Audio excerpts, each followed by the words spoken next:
ces messages en lisant Exode au chapitre 9, le premier verset. Il dit, voici, je lis dans une autre version. Voilà. Dans ma version, la Bible dit, le Seigneur dit à Moïse, va trouver le roi d'Égypte et dis-lui, voici l'ordre du Seigneur, le Dieu des Hébreux, laisse partir mon peuple pour qu'il me serve. Alléluia. Papa, qu'est-ce qu'on a dit dans votre version? Laissez partir, laissez aller mon peuple. L'Éternel dit à Moïse, va vers Pharaon et tu lui diras, ainsi parle l'Éternel, le Dieu des Hébreux, laisse aller mon peuple afin qu'il me serve. Est-ce qu'on peut acclamer bien très fort la parole de Dieu?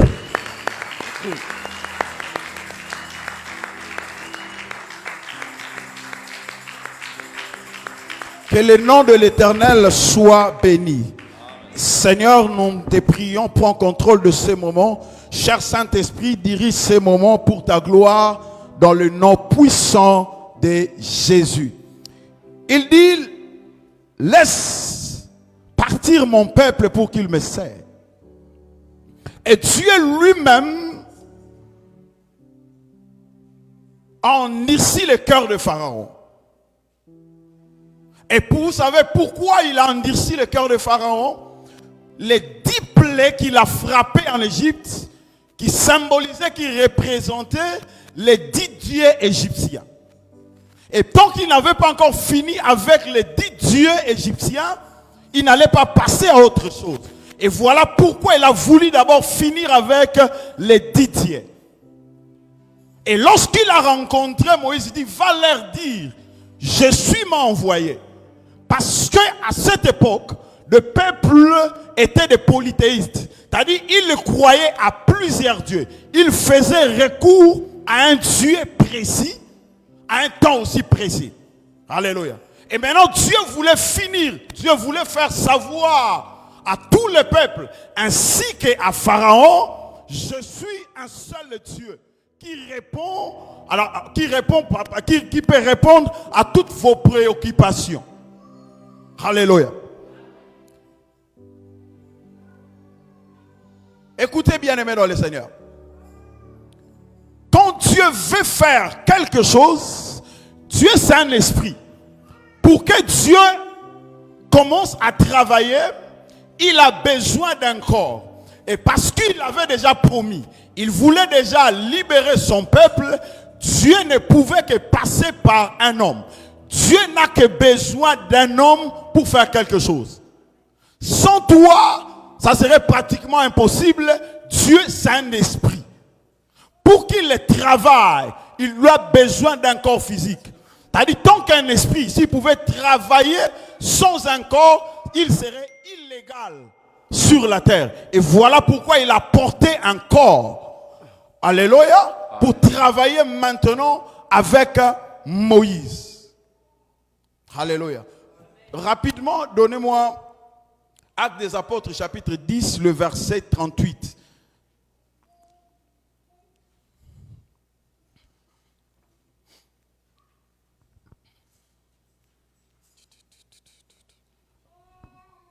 Rapidement, si on veut travailler rapidement, nous n'avons pas assez de temps.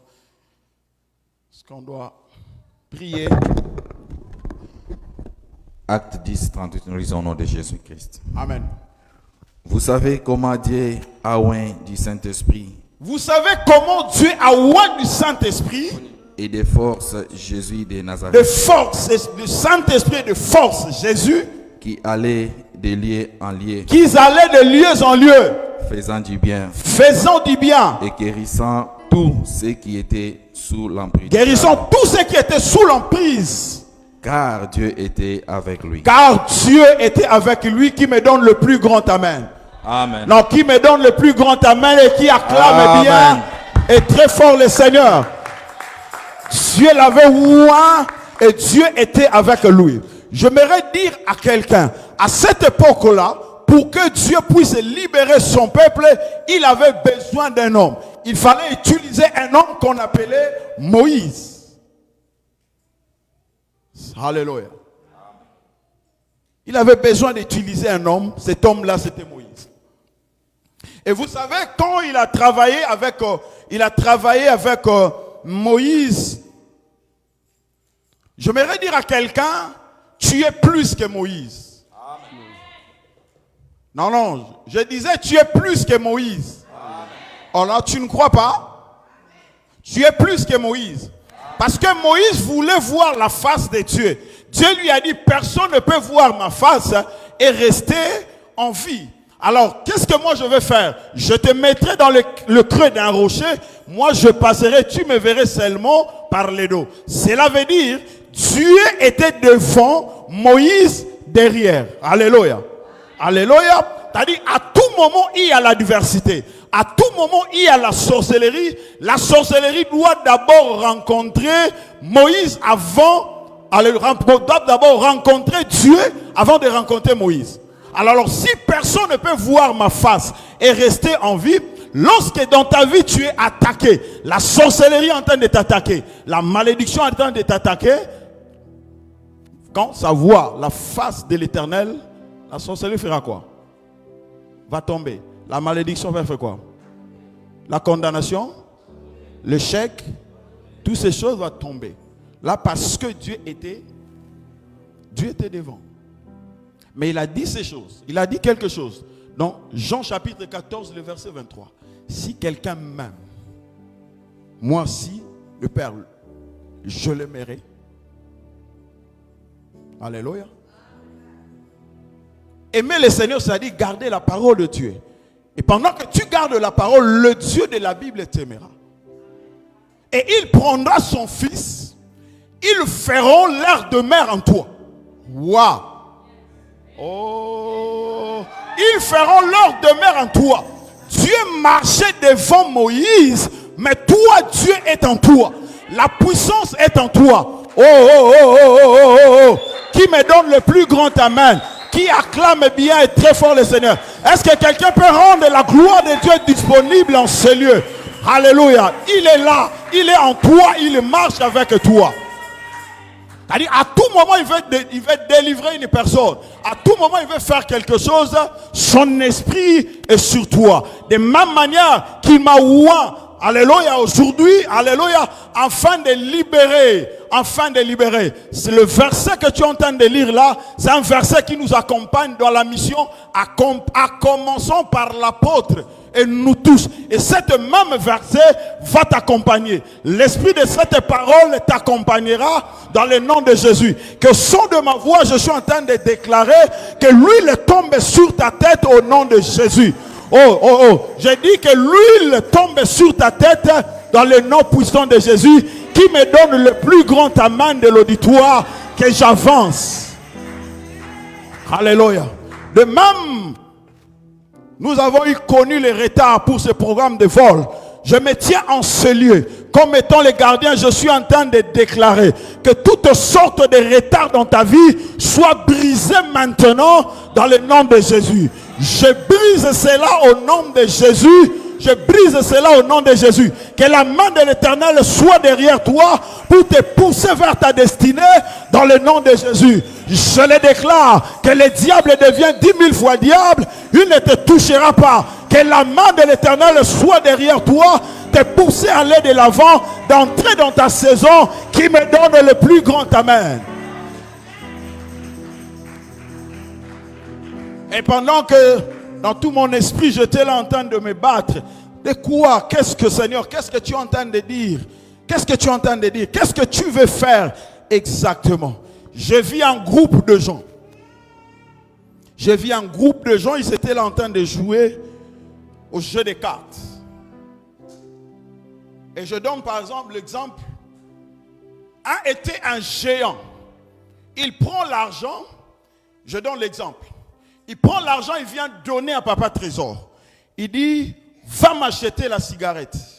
Il dit, tant que chrétien, moi je ne peux pas, je ne touche pas à ces choses. Il dit, si tu n'obéis pas, tu verras ce que moi je vais te faire. Il a commencé à intimider. Alléluia. Alors, c'était une manière de dire. Et d'autres personnes, ils sont en train de vivre l'oppression de l'ennemi dans leur vie. L'homme est esclave de tout ce qui ne parvient pas à surmonter ou à dominer. Alléluia. Un esclave, c'est quelqu'un qui a la dépendance d'un maître absolu. Le temps est en train de me faire défaut. Et la dépendance d'un maître absolu. C'est-à-dire, il n'a pas de volonté. Ce qu'il fait là, c'est ce que son maître est en train de lui imposer. Au son de ma voix, je suis en train de déclarer, en commençant ce programme, comme nous sommes en train de le finir, que toute personne géante qui s'élève dans ta vie, qu'il tombe maintenant au nom de Jésus. Je me lève en ce lieu et en train de briser toutes sortes de malédictions. Que des malédictions générationnelles soient brisées au nom de Jésus. Que des maladies héréditaires soient brisées au son de ma voix dans le nom puissant de Jésus. Qui me donne le plus grand amen. Que ces choses soient brisées dans le nom puissant de Jésus. Que la malédiction soit brisée. Si quelqu'un peut le déclarer, je connais mon identité. Ah, tu n'es pas n'importe qui. Est-ce que tu connais ton identité? Tu connais ton identité. La sorcellerie, la condamnation ne peut pas te maintenir dans l'esclavage.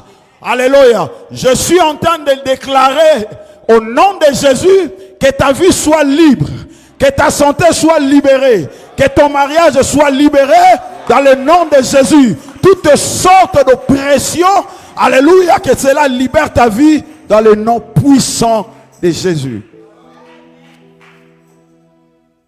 Alléluia. Est-ce que tu peux regarder celui qui est à tes côtés? Dis-lui, non à l'esclavage. Non à l'esclavage. Non à l'esclavage. Tu n'es pas un esclave. Tu n'es pas esclave. Tu n'es pas esclave. Tu n'es pas esclave. Je connais mon identité. Je connais mes droits.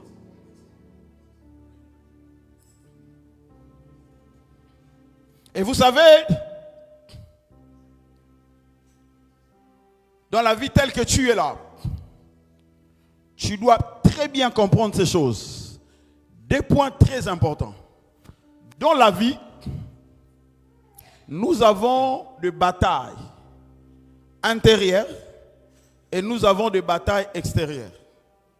Tu ne peux pas vaincre des batailles de l'extérieur si tu n'as pas encore vaincu des batailles qui sont intérieures.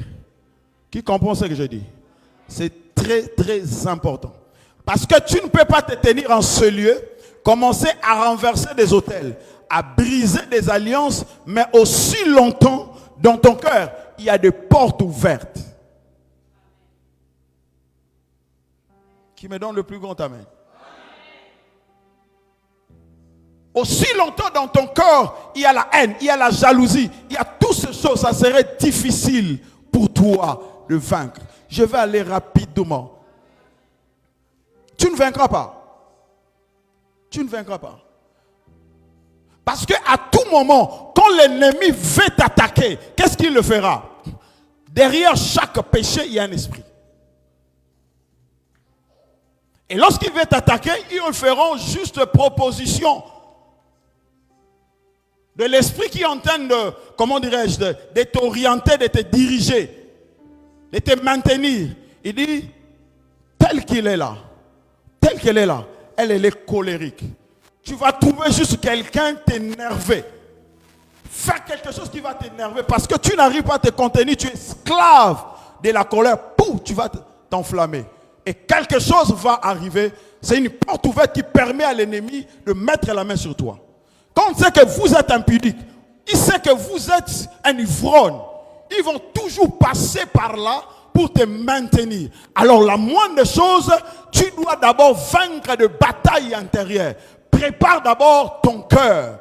Et lorsque intérieurement, alléluia, tu as fermé des portes, c'est alors que tu peux te tenir en ce lieu, commencer à renverser des autels. Aussi longtemps dans ton cœur, il y a des choses comme ça serait difficile pour toi. Parce que la Bible est en train de me dire, le temps est en train de me faire défaut. Celui qui est né de Dieu ne pêche point. Il se garde lui-même et le malin ne le touche pas. Alléluia. À tout moment, il y a des combats comme ça. À tout moment, il y a des choses qui arrivent. Lorsque des portes sont fermées, l'ennemi ne te touchera pas. Quelque part dans la Bible, il dit, leur Dieu, c'est un Dieu de la montagne. Si nous combattons avec eux sur la montagne, ils seront toujours plus forts que nous. Et lorsque tu restes dans la présence de Dieu, lorsque tu restes dans la parole de Dieu, laisse-moi te dire, lorsqu'il y aurait 30, 40 sorciers du quartier ou de famille vont se concerter pour t'attaquer, tu seras toujours vainqueur. Et tu seras toujours à la tête. La sorcellerie ne te vaincra pas. La magie ne te vaincra pas. L'occultisme ne te vaincra pas. Quelle que soit la présence des démons, ne te fera rien. D'ailleurs, ma Bible me dit, quand Jésus a choisi ses disciples, l'un d'eux était un démon. Il était à côté de Jésus. Il n'a pas empêché Jésus d'ouvrir les yeux des aveugles. Il n'a pas empêché Jésus de faire marcher les paralytiques. Lorsque tu es dans la parole, cette parole te prendra à charge. Cette parole te protégera. Quels que soient les combats, je suis en train de déclarer, si tu es avec Dieu, quels que soient les combats qui s'élèvent dans ta vie, laisse que Dieu t'accorde la victoire dans le nom de Jésus. Je dis, je le déclare, que Dieu t'accorde la victoire dans le nom de Jésus. Il a dit dans sa parole, je te donnerai la victoire sur tous tes ennemis. Je commence à proclamer et à déclarer, quel que soit le nombre de tes ennemis, que Dieu te donne la victoire. Je n'attends pas. Quel que soit leur nombre, que Dieu te donne et t'accorde la victoire au nom de Jésus. Je déclare que l'onction de vainqueur tombe sur ta vie au nom de Jésus. Amen. Tout celui qui se lèvera contre toi, tout celui qui te combattra, il mettra ça dans ta tête devant cet homme. Je perdrai ces batailles. Reçois cette supériorité dans ta vie. Amen. Reçois cela au nom de Jésus. Amen. J'ai dit reçois cela au nom de Jésus. Lorsqu'il y a des hôtels qui sont en train de réclamer ta vie, lorsqu'il y a des alliances qui sont en train de réclamer ta vie, lorsque tu es dans la parole, tu es intouchable, tu es invincible. Je le déclare dans ta vie, je le déclare au nom de Jésus, je le déclare au nom de Jésus. Amen. Qui me donne le plus grand amas de l'auditoire. Amen.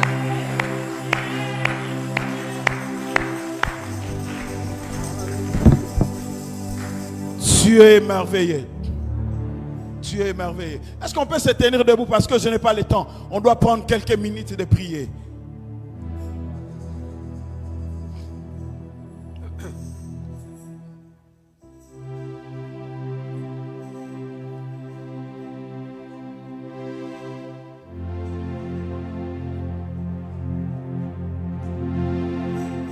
Tu ne perdras pas ces batailles.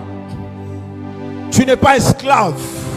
Il y a quelqu'un qui aurait déjà payé le prix à la croix. Alléluia. Il n'y a plus des hôtels à bâtir. Parce qu'il y a quelqu'un qui l'a déjà fait à la croix. Alléluia. Qui aurait déjà fait à la croix. Est-ce que quelqu'un est là? Est-ce que tu peux déjà commencer à élever ta voix? Commencer à briser, à neutraliser. Alléluia. Tout ce qui est en train de te maintenir. Quelle que soit la maladie. Quel que soit, alléluia, je ne sais pas, élève ta voix, commence à prier. Est-ce qu'on peut prier?